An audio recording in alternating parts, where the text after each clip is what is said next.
podcast where we talk about cybersecurity and all things cyber. And this week I am joined by Motion. Go ahead and introduce yourself.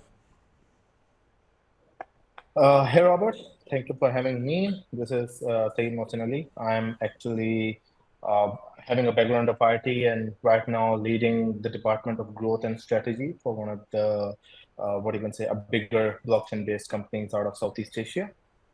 Working on different aspects, been a huge nerd, what you can say, for this specific domain of Web3 that includes AI, some quantum computing, blockchain, crypto, and stuff.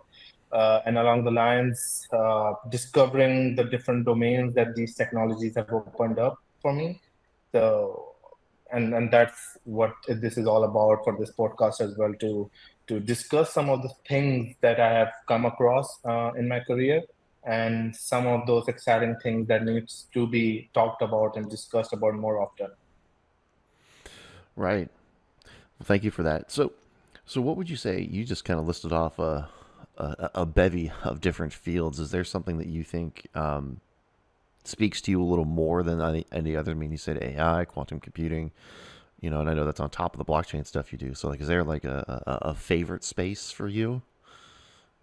I think that's a pretty good question, Robert. Actually, in the view of what those power of those technologies have, I feel that AI, as seen by through Chat GPT, it has already started revolutionizing the industries, Mm-hmm. the industry of copywriting, the industry of writing scripts or writing codes, and something like that is already being revolutionized by this.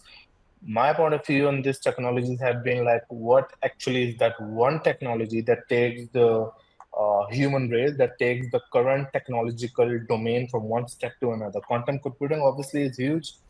The major players, Microsoft and Google and some of the bigger names have invested heavily into it. As from my background, yes, I've been a huge blockchain lover. I've always been a huge fan of decentralized networks to be worked upon, how decentralization can actually help the human race, actually help the technology growth. And then along those lines, I understand there is a marriage possibility between these three technologies.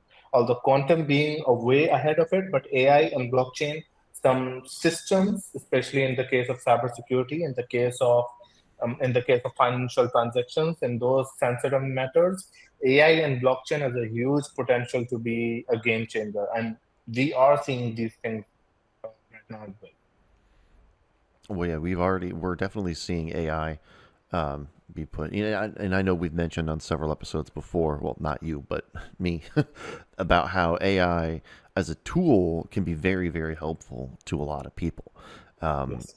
For me, I'm not very much of a coding person, but if I ever, Hmm. need help running codes or APIs or something, I can bounce things off of a Chat GPT and it'll Exactly. it'll help Exactly. me just kind of tell me what I'm doing wrong and how to get the right output that I want. And obviously, then there's the big fear that like it'll take jobs and all that. But I don't think we'll ever get to a point where AI is going to be taking over the creativity components because it's always. I mean, I've seen some AI generated art. It's good, but off at the same time. Uh, Oh, yes.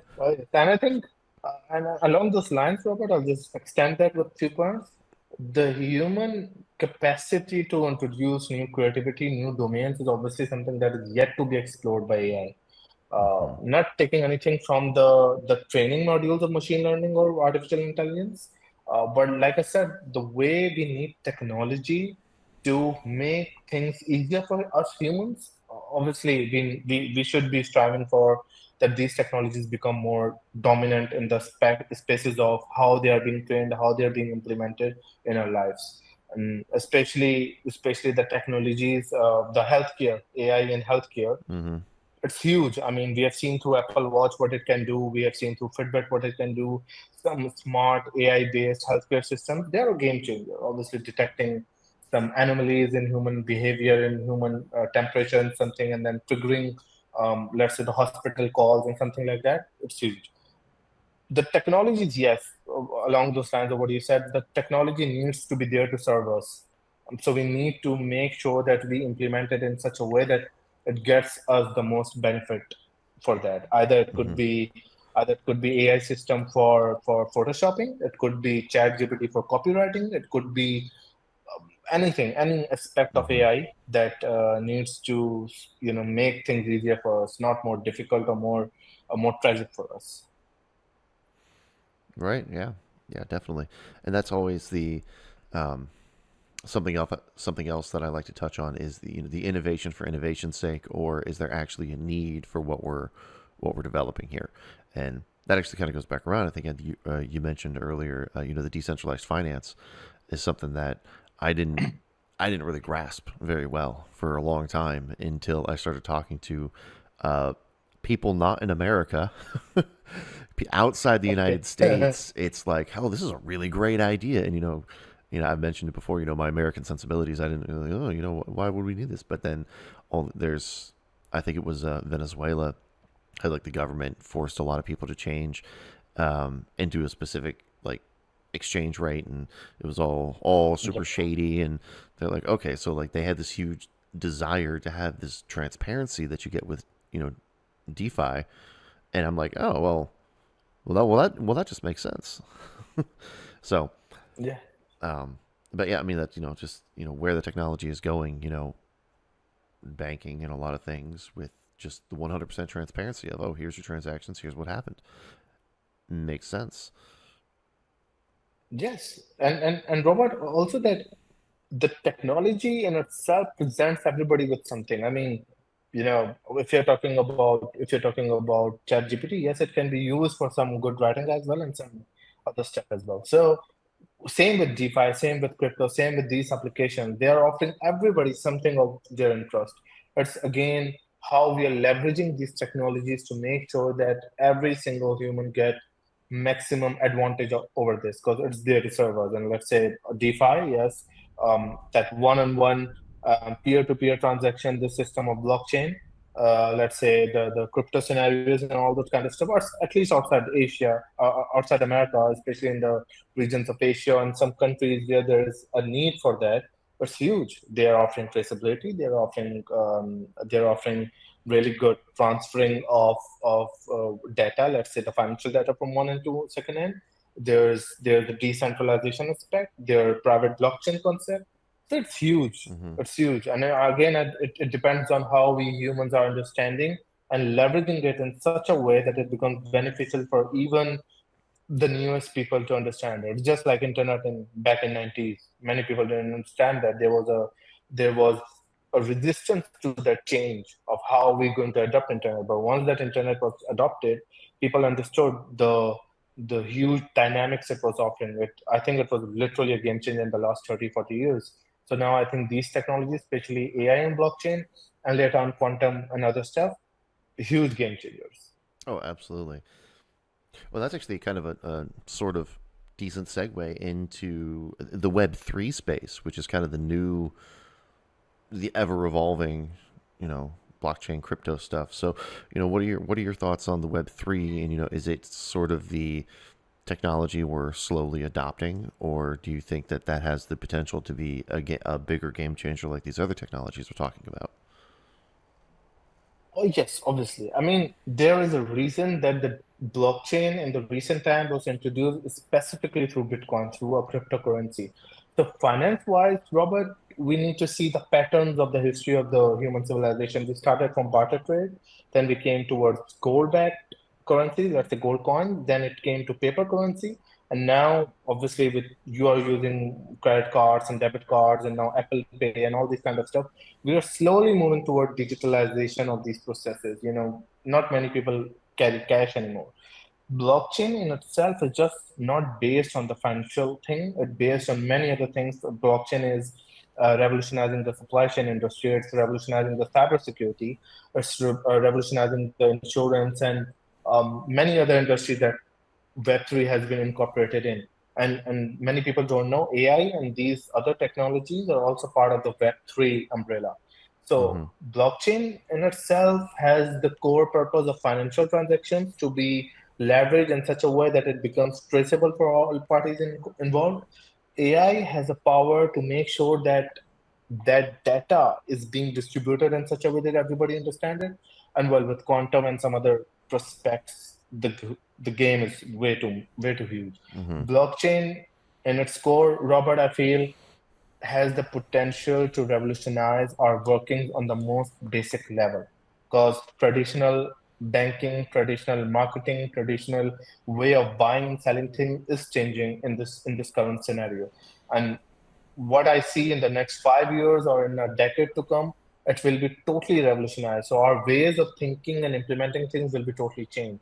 I mean, right now, there's a concept called account abstraction in wallets. In a smart wallet, account abstraction is already giving the users the ability to secure their funds and everything. That was a huge issue that the traditionalist finance people used to raise against the blockchain or crypto and stuff. But that has been solved as well. So given the luxury of time, given the luxury of how to the research and development in these technologies, blockchain has a huge potential to revolutionize the biggest industry in the world, that is the finance industry. Hmm. We are talking about trillions and trillions of dollars. So especially the way America is going right now, they are facing a little bit of what you can say resistance against that. But once it is adopted, we'll see a huge lot of changes in the way we are interacting right now in the space of finance and the space of banking and the space of other associated industries. Yeah, absolutely. I know somebody we were talking to not too long ago mentioned how even in America we're starting to see larger adoption of the crypto space, and maybe they go after the more stable coins, obviously, because you don't really want to Yeah. you don't really want to build your finances on any of the more unstable, Bitcoin. People love that one, but it's pretty flexible with its price there, and may not be stable. But I know there Yeah. is a U.S. dollar coin that they keep pretty stable to about 1 to 1 with a dollar, so or at least a U.S. dollar. Oh yes. Oh So yes. there Yes. are options out there, and I know a couple of institutions, a few of the big ones. I can't name them because I Mhm. don't know them, Mhm. but I know we are slowly adopting them.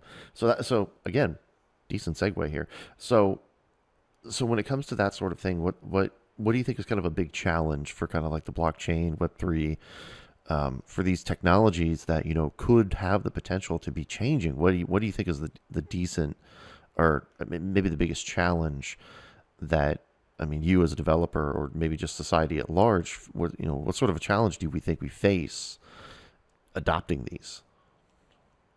Mhm. Good question, Robert. So what my from my experience, Robert, because I started my career when the blockchain and everything was coming up in this whole side. I think the biggest challenge is what again the resistance to change by the people. Obviously now we think and we know that people are more tech savvy than 10 years or 20 years ago. Everybody's got a smartphone, everybody knows how to move apps from one side to another. They understand the differences of ecosystems, different operating systems, everything. I think the companies at large who are promoting blockchain, who are promoting Web3, they need to understand that the layman, the average Joe, the guy running around on the streets, if they have to interact with Web3, we need to build it along the lines that they understand how this infrastructure is needed in today's world. Why they need a separate wallet, why they need a separate transaction, and all that kind of stuff. And we need to explain it in such a way that everybody is on board to understand that. Because again, we have to understand that right now we're in the space in the transactional period of time where the blockchain is the same as the internet in the early 90s. People are resistant to change. They are understanding. Some are not understanding. There are some bad names. There are some scams and all bad marketing going on, but that does not define the technology in itself. So the people who are actually making a change, let's say people at Ethereum Foundation, people at some Coinbase and some other ventures who are actually working onto this, they need to work it out these challenges, and these challenges can be solved once the enterprise level associates understand that okay, why this technology is needed. Let's say I'll go on a shooting an arrow in the dark and say cybersecurity. Cybersecurity is a huge industry, a multi-trillion-dollar industry every year. for cybersecurity to actually go into the blockchain and save their data backups over blockchain, it's huge a game changer. It's a Hmm. game changer. Why? Because smart contracts have the ability to interact with zero knowledge proofs now being introduced. Smart contracts have the ability to interact with any other technology that has not known blockchain before, and that basically means that implementing this technology is now easier as ever. Okay, so cybersecurity is there. There's financial data and backups over there. There's healthcare industry, huge potential Hmm. to monetize even some data stuff as well. So along the lines of the challenges that you asked, I think the bigger one is educating the masses of what they need. Okay, and then once that is done, we need to simplify the technology in such a way. Let's say UI. The UI needs to be so simple. Okay, their interaction with the blockchain stuff needs to be so simple that any average Joe does not feel the difference between Web 2 and Web 3. And to be honest, people are more specific about it. Robert, let's say you have interacted with, so you have a knowledge of it. I have, and some other of our associates may have. But in general, people don't care about it's Web 3 or Web 2 or something. They just need to get that work done. So we Right. need to implement these things in such a way that the work is being done rather than marketing that specifications of how this is Web 3 and this is something different than Web 2. Right. So it's more just building on the new technology, and the end users won't really care because they just want it to be done. In a way, yeah, in a way that they understand they are interacting with the technology being built in such a way that they don't get what are you going to say, it's a common thing, Robert. I mean, if some app asks you to download 3 or 4 apps along with it, you get irritated. We get irritated, like why are they asking so many things and stuff. But if you're building an application in such a way that it's a simple notification with an OK and all the stuff gets linked up, it's pretty cool. Everybody likes it. Hmm. So my point of view is that the adoption would come once the technology of being these applications being built upon is so easy to use that everybody is coming on board and not feeling that they are doing something else. It's a Web 3 for specifications. So and trust me, Robert, the way things are coming in, if anybody's following these technologies, if anybody's following what's happening, in an year or 2 and 3, we are about to see some huge stuff coming into this space that will be revolutionizing at least 2 to 3 industries completely. That includes either healthcare, that includes finance, that includes how we are interacting of sending and receiving money, completely revolutionized for this period of time. Oh, absolutely, I agree. Um, but yeah, I mean, I definitely agree with you. It's just going to get to a point where it's easy to just build with these technologies, and I think, and so for the more immediate future, I guess it's less a user adoption and more the developers adoptions. You know, the easier it becomes to work with these technologies, the more Yes. people will work with the technology, and then in turn, more users are going to be using the technology at the end of the day, because the more people that develop with it, the better at the end of the day.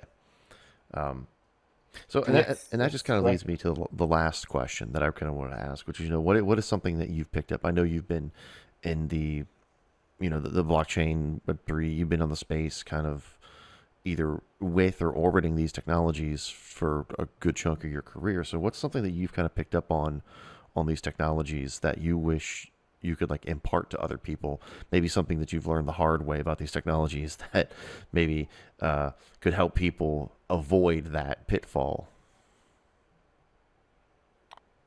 I think of all the time that I've spent using this technology and considering that we were born into the space of Web 2 and then transitioned to Web 3 and we have interacted with AI and everything. Mm-hmm. I think how we are using our data or how we are actually allowing the third parties to the access of our private data needs to be redefined. It needs to be redefined because that actually in the coming years will be gold. The data would become the most important aspect of how we are dealing with these applications. Because right now, Robert, we know that how the tracking is done, how we know data is being used, customized messages or marketing, and we are targeted for that. Mm-hmm.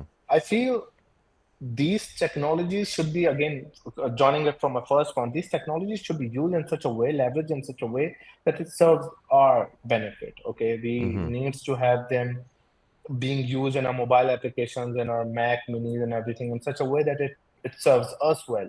If if we are able to understand that, and this is my personal advice to everybody that are using and coming into this technology, we need to understand that the concept of decentralization. We need to understand how peer-to-peer transactions is giving us a way out of the traditional banking and finances and every other thing ever than before. What smart contracts, saving data over blockchain, saving data in smart contracts, wallet connections, everything is giving us such a huge benefit, is giving us such a way out of these traditional aspects that it will be a game changer for us.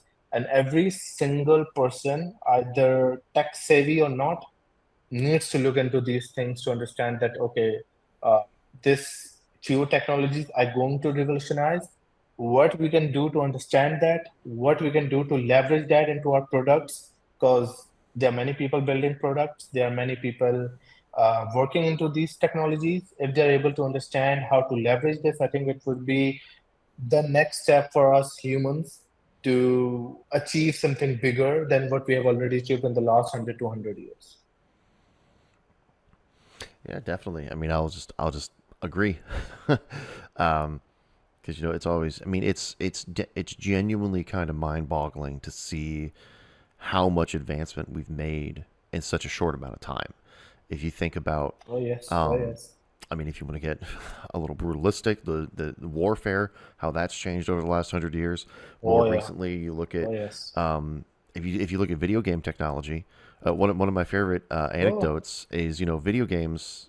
'Cause I went to school for game design, weirdly enough, hmm, and one of the classes was from Pong to Pokemon, the story, the history of video games, and we think that hmm. like video games were basically born out of two dudes being bored on a military base, in the 60s, 70s, whenever that happened.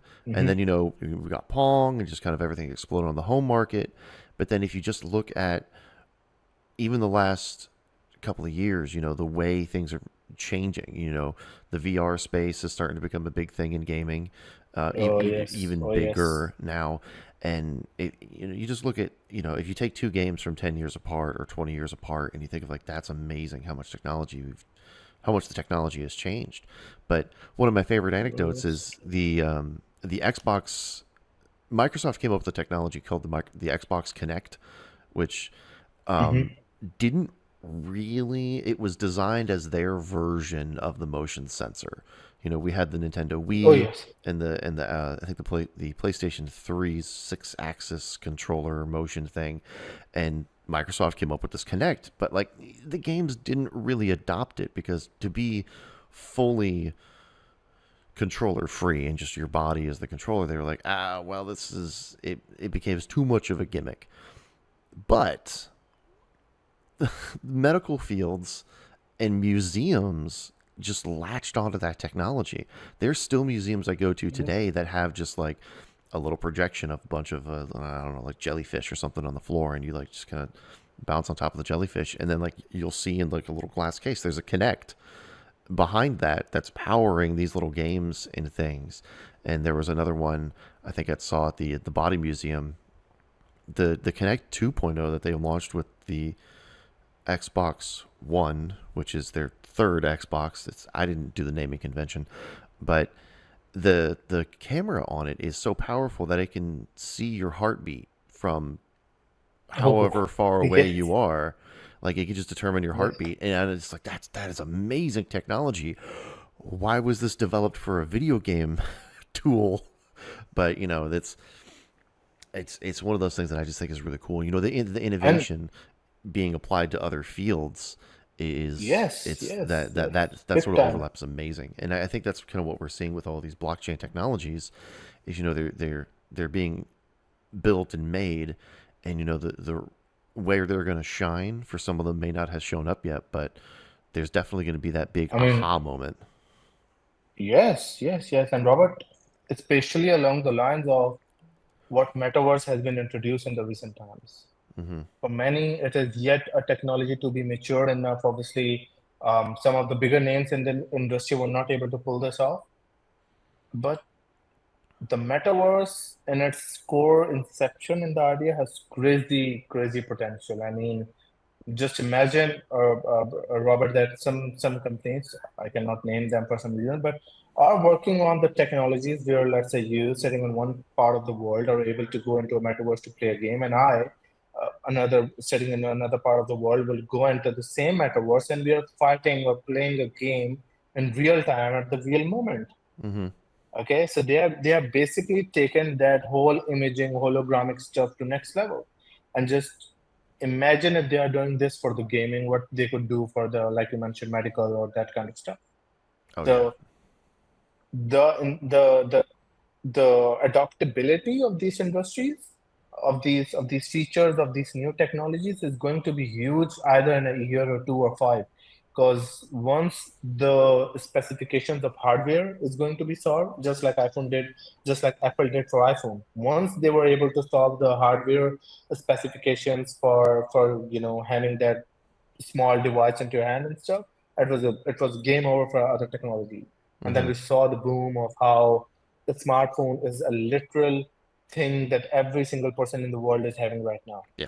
So along the lines of Apple introducing its headset, Facebook introducing its headset, some other companies introducing their headset as well. So it is a game changer now, and maybe it's going to change how we play Fortnite, GTA, all these kind of Mm-hmm. games. Yeah. And well, the sky's the limit for it now then, because it would literally um, cancel out all the what you can say restrictions that we are facing right now. And that makes me think that this technology has more potential that we can realize right now. Hopefully the people who are building it do, so we can see a lot of other stuff happening. Uh, and again, these technologies, Robert, metaverse or blockchain and AI, are just in baby phases right now.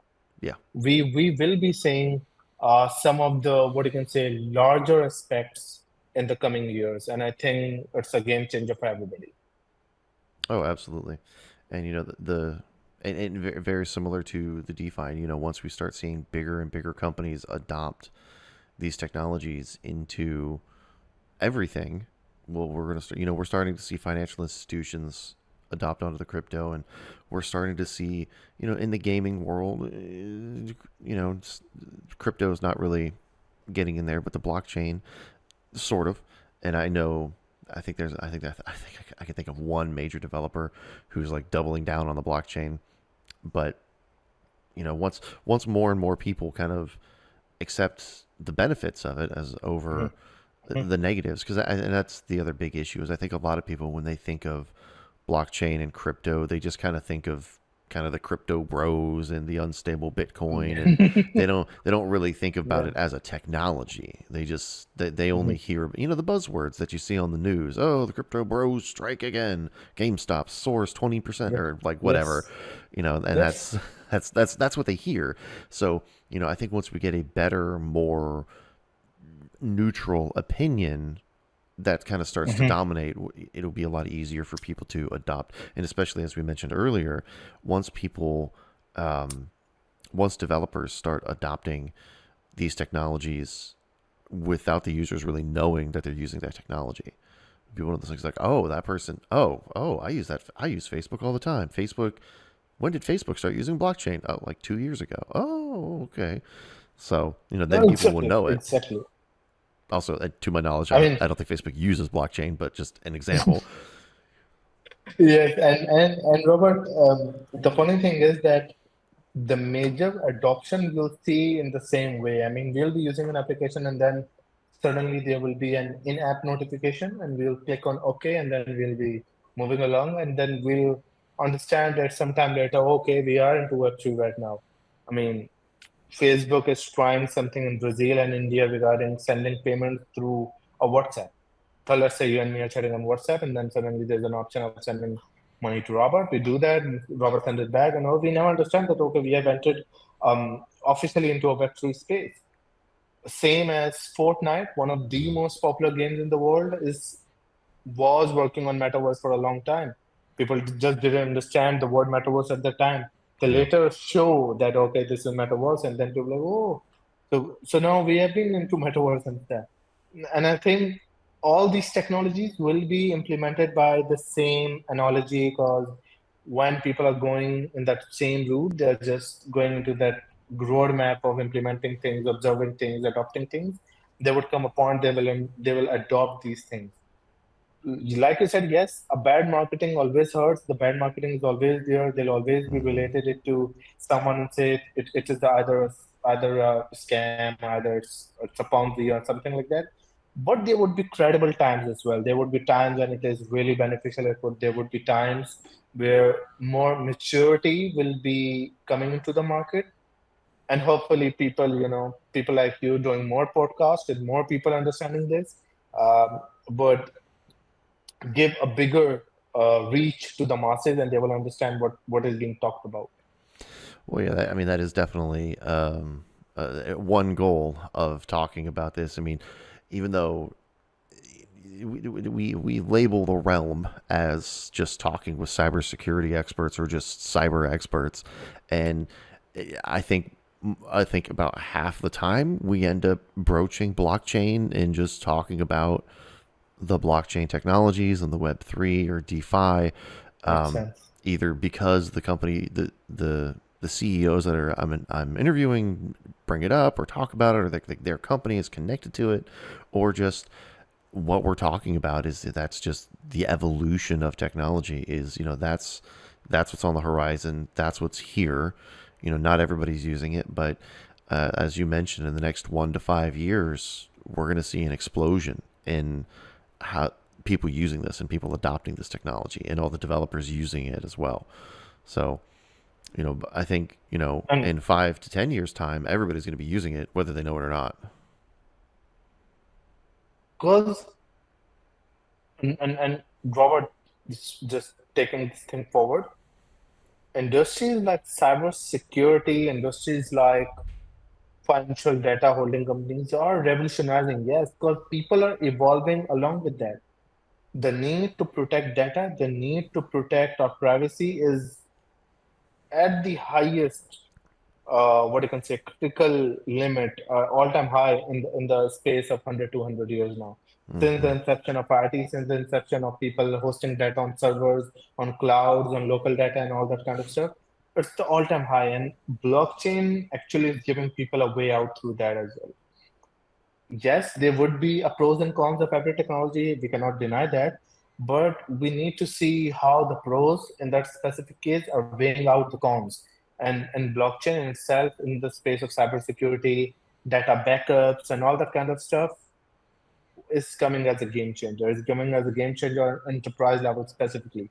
People, the CEOs, the bigger giants of this industry are slowly understanding why we need to keep the backups of their data on a blockchain that is uneditable, unhackable, that is running on a node available for everybody. There are multiple advantages of that. And now once cybersecurity comes, the cybersecurity is a huge umbrella under which financial data, educational data, then private data, personal data, all that stuff comes in. So we just need to see somebody just putting one thing out and rest of the people understanding, yes, they have made it successful. Yes, they have been able to pull this off and they'll be coming onto that as well.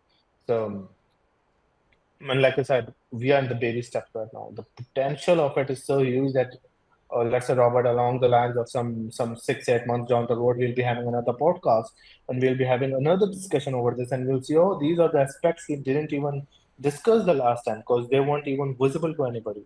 So, Hmm.